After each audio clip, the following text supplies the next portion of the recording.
Aposphere. After the sermon, the collection of the cinema scriptures is wrong. Master Tan Tien replied to La Luong. La Luong continued, La Luong. Amitabha Buddha. Dear Master, thank you for taking the time to explain to your students. However, the words your students said in the comments are completely true. The Buddha himself taught. Kalamas. Do not believe because of legend, because of tradition, because of hearsay, because it is transmitted in the scriptures, because of metaphysical reasoning, because it is true to a position, because of a superficial assessment of facts, because it fits your preconceptions, because it comes from an authoritative source, because the monk is your teacher, etc. But, Kalamas, when you know for yourselves, these things are unwholesome, these things are blameworthy, these things are censured by the wise, these things, if undertaken and carried out, lead to harm and suffering. Then, Kalamas, you should abandon them and not follow them.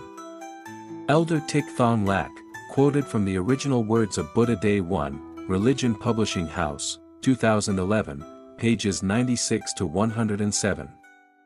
Therefore, the student pondered before responding to the teacher's post. Teacher, the practice of the Pali Canon is completely authentic. Similarly, the practice of Pure Land is also completely authentic. Why is that? The Buddha taught, Subhata, if any teaching does not contain the Noble Eightfold Path, then that teaching does not train monks who have attained the first stage of the path, Streamentra, Sotapanna, does not train monks who have attained the second stage of the path, Once Returner, Sakradagaman, does not train monks who have attained the third stage of the path, Non-Returner, Anagami, does not train monks who have attained the fourth stage of the path, Arahant, Non-Birth. Subhata, if any teaching contains the Noble Eightfold Path, then that teaching will train monks to attain the first stage of the path, Streamentra, Sotapanna, will train monks to attain the second stage of the path, Once Returner, Sakradagaman, will train monks to attain the third stage of the path, Non-Returner, Anagami, will train monks to attain the fourth stage of the path, Arahant, Non-Birth. Subhata, my teaching contains the Noble Eightfold Path, so that teaching trains monks to attain the first stage of the path, Streamentra, Sotapanna, trains monks to attain the second stage of the path, Once Returner, Sakradagaman, trains monks to attain the third stage of the path, Non-Returner. Anagami, trains monks to attain the fourth stage of the path, Non-Birth, Arahant. Other systems of teachings do not train monks to attain the holy stage of the path, to attain liberating wisdom. Subhata, as long as the monks practice and preach the Dhamma properly, this world will never be empty of liberated arahants. The Great Nirvana Sutta, the Long Discourses, 16 to 214. Therefore, if you intend to praise the Pali Canon and intend that the Northern Canon is apocryphal, not in accordance with the Buddha's teachings, then please point out which point in the Northern Canon, especially the Pure Land 5 Sutras, does not contain the Noble Eightfold Path. Reply. 1. If you want to understand what I teach, you must first grasp the basics of the Buddha Dharma. If you do not understand the basics, you cannot understand the words of the saint. Because you do not understand the words of the saint, you think you are better, and so you commit blasphemy.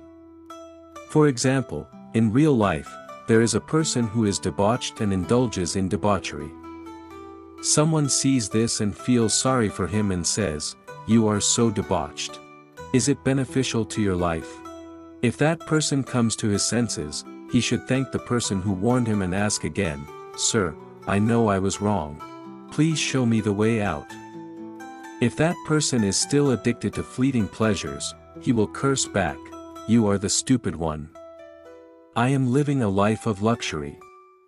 You are not as happy as I am, so you are jealous of me. You are stupid." To help you understand better, vegetarians and people who eat animal lives, it's up to you. Whichever side you choose is more valuable, you will have your own answer. 2. What is the foundation of Buddhism? A. Why do we become monks? Because, through the Four Noble Truths, we know that our life is suffering, birth, aging, sickness, death. B. Why do we suffer? Buddha taught that we suffer because of greed. C. What must we do to end suffering? We must reduce our greed to the minimum. The more greed we reduce, the less suffering we will have in our life. D. How to reduce greed? We practice Buddhism. E. How to reduce greed? Greed progresses, gradually infiltrates, and tightly surrounds our minds from the time we are born until we understand the Four Noble Truths. Therefore, we must use the Dharma to act properly, gradually driving greed out of our minds. When practicing, what is the goal we must aim for? That is to master birth, aging, sickness, and death. 3. From the fundamental Buddhist teachings, what do I read and understand the Mahayana Sutras for? I read and understand all the sutras. Can I control my life's birth, aging, sickness, and death? Certainly not. The more I read the sutras, the more I respect my talent and understanding of the Buddha Dharma. The more I show off my talent to the public. I am proud to have the people applaud my talent, like a talented artist, successfully performing a wonderful performance, like an excellent player, escaping by a hair's breadth, scoring against the opponent, bringing victory to resound throughout the world. The more you show your greed to be high, the more you will forever move towards ignorance. Cultivation is to reduce greed. Now you learn to increase greed, so what benefit is that to your cultivation life? Reading up to here, do you realize that the Mahayana Sutras are wrong? The Mahayana Sutras are too cruel. They use attractive, enchanting, creepy, pathetic, suffocating, affectionate language to satisfy your intellectual lust. They led me to become a monk from nothing. In the end, I have power, money, I enjoy the fleeting pleasures of this world, and I still have to suffer birth, old age, sickness, and death. When I knew I was wrong, I was addicted to being crazy with joy, proud of reading many Buddha's words without understanding anything.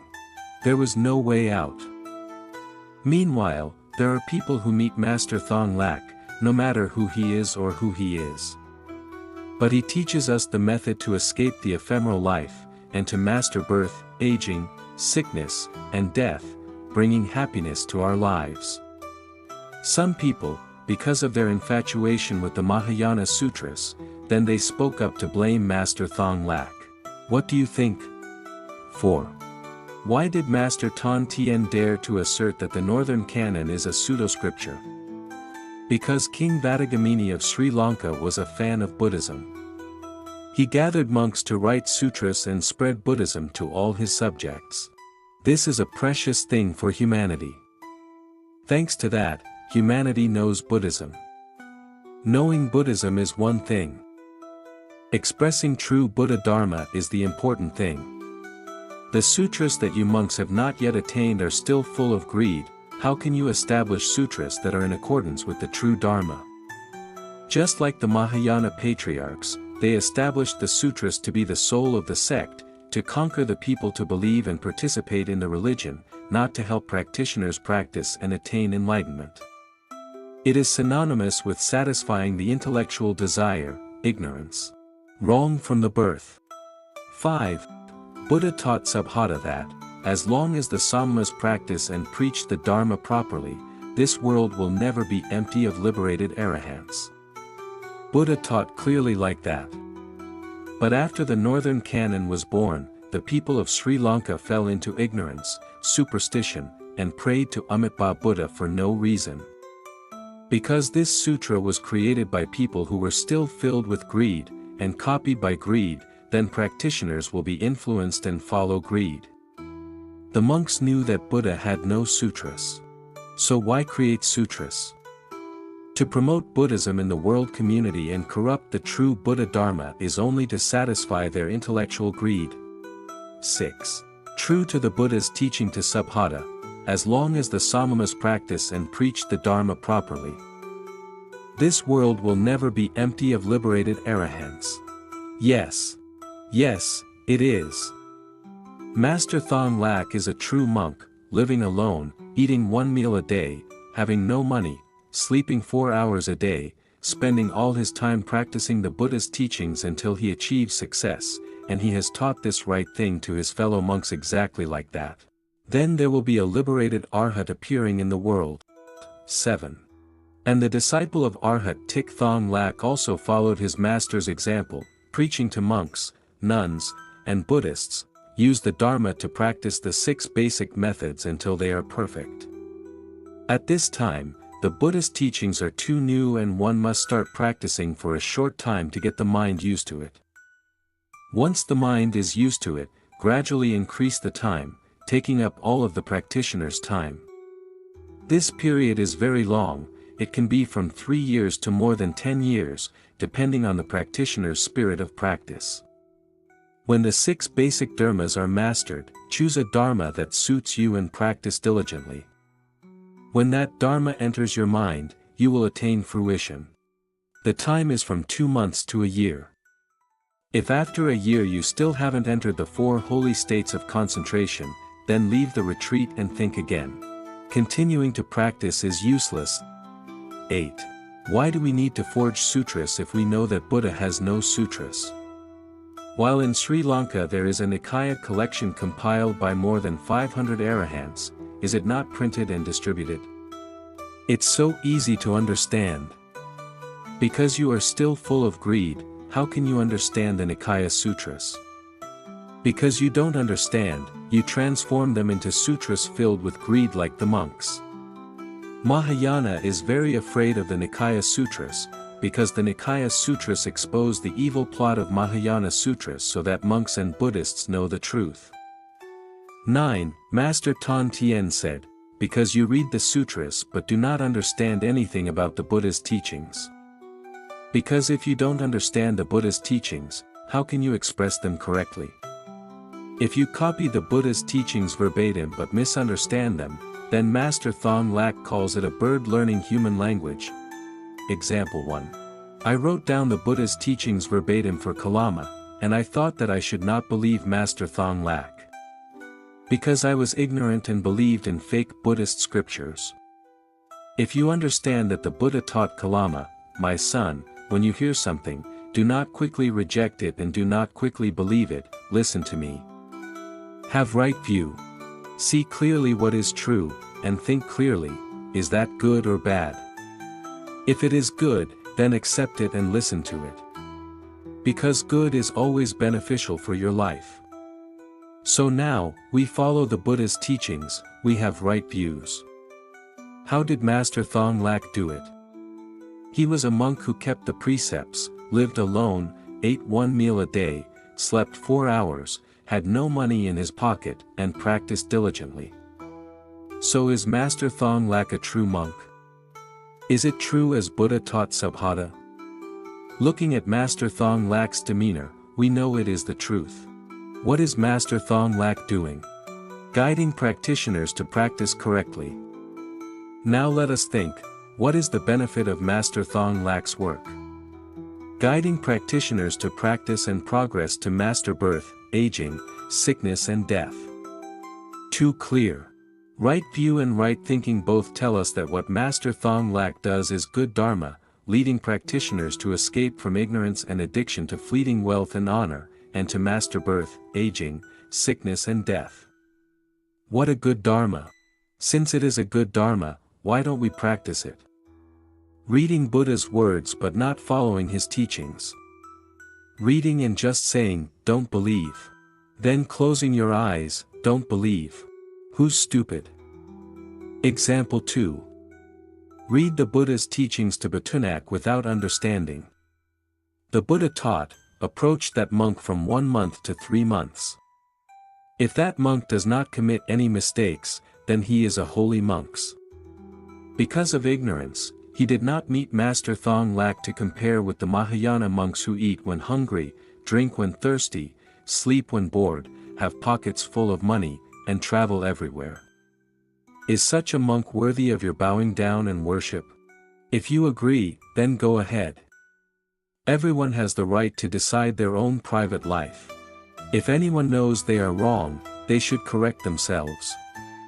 The Dharma never entices, never pressures, never forces anyone to follow the Dharma. The Dharma is the truth. Note 1. Buddha said, "My Dharma has eightfold path." Thus, any Dharma that does not have eightfold path is not Buddha Dharma. 2. However, in Mahayana Sutras, there are eightfold paths, but if the meaning of the eightfold paths is wrongly explained, then it is clear that the sutra is not a Buddha's teaching. 3. Why is that? In real life, it is called borrowing a pig's head to sell dog meat. It means copying the 8 noble paths to deceive naive practitioners, thinking that it is the Buddha's teachings. For example, in the Eightfold Path, there is right livelihood. Mahayana monks and nuns and Buddhist universities explain right livelihood as profession. Obviously they are teaching wrongly, the sutras are not the sutras taught by Buddha. As monks and nuns who leave their families to become monks, what kind of profession do they have? They only beg for 1 lunch a day. 5. Poor scholars, claiming to be profoundly knowledgeable in Buddhism. Yet the sutras are written incorrectly, without even knowing it. In what way is this profound in Buddhism, O Mahayana monks and nuns? 6. It is clear that the blind lead the blind into the pit. The ignorant Mahayana scriptures lead the people to sink forever in the darkness of ignorance for countless eons.